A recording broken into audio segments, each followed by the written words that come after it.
السلام عليكم ورحمة الله وبركاته. معكم أخوكم أبو مجتبى العراقي، صاحب ديوان كنز المعرفة للعلوم الروحانية. شلونكم متابعيني؟ شلونكم مشتركين؟ إن شاء الله بألف ألف ألف خير، إن شاء الله صحة وسلامة للكل.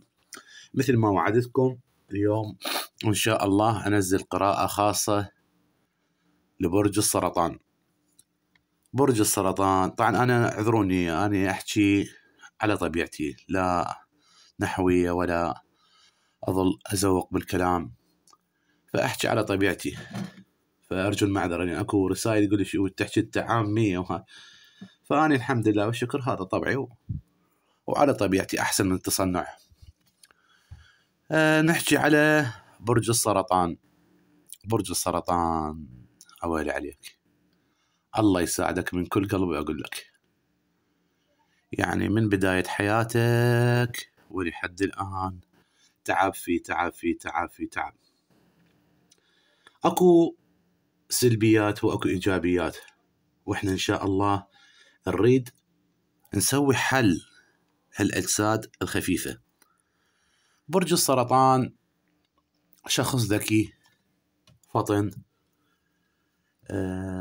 عنده خبرة بالحياة. رغم كل هذا يعني الحظ عاكس وياه. يعني جسمه، يعني شلون أوصف لك إياه؟ أنت قاعد تشوف هسه هذا شنو؟ هذا مغناطيس.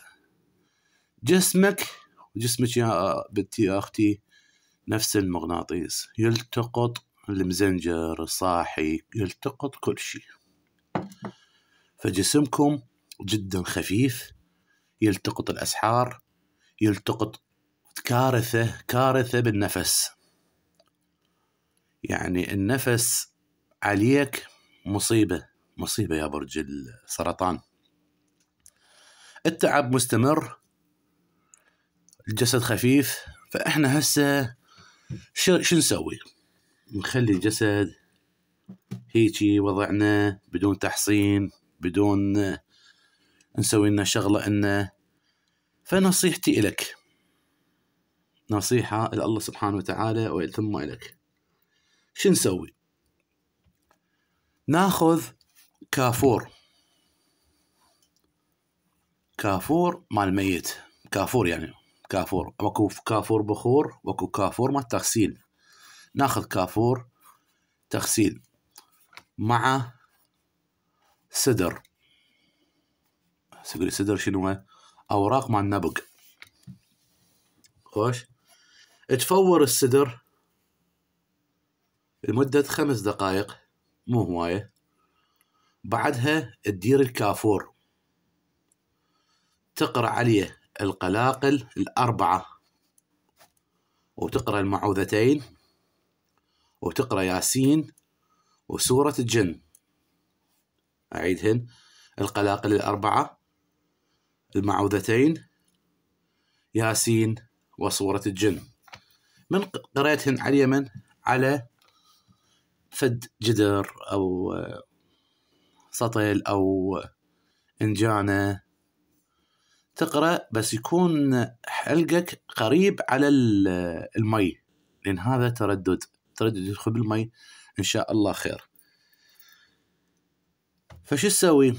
تلزم تغسل بيه لمدة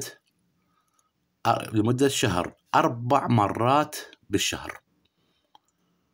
خوش، 4 مرات بالشهر هاي تسويهن، إن شاء الله ينزال عنك العارض خير من الله.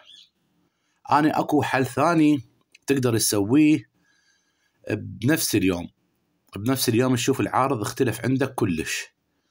بس هذا الموضوع يعني مو كل الناس تتقبله، أن تروح للمغسل وتقول له اللي يغسل، تقول له غسلني غسول الميت.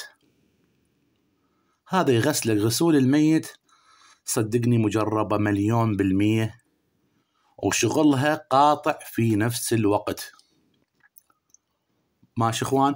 ويا ريت هم اكرر، يا ريت اخوان اللي وياي باليوتيوب او بالتيك توك، يعني اكو ناس قاعد استفادت من الوصفات اللي احطها وخاصة باليوتيوب. فيراسلني خاص يقول لي والله تغيرت عندي الأمور، صارت عندي هيك، صار عندي هيك، صار عندي هيك. أنا مو على مودي، يشهد الله مو على مودي، بس على مود الناس، لأن تدرون أنتم كل الزين هذا الموضوع روحانيات وما روحانيات من وراء الناس القذرة والناس الوسخة حش السامع. صارت 95%، ما أقول 99%، 95% هو نصب واحتيال. وهو اللي يعالج، صدقوني بالله الكريم اللي يقول لك أنا عالج 3/4 هم مرضى. فأنت لما راح تكتب هاي تفيد الناس، تكتب تقول يابا أنا ترى استفاديت من هذه الوصفة وصار عندي كذا وكذا وكذا، بالتعليق هاي ما راح تخسر شيء، بس الناس راح تثق خطية بهاي الوصفة وتقدر تسويها. وكنا حرب ضد السحرة والسحارين. خوش اخوان، هذا برج سرطان ان شاء الله اذا سويت هاي ان شاء الله الفرق يصير عندك 90%، و90% ترى مو هينة. خوش، ونسألكم الدعاء والفاتحة على روح اخوتي الشهداء، ونختم بالصلاة على محمد وآل محمد.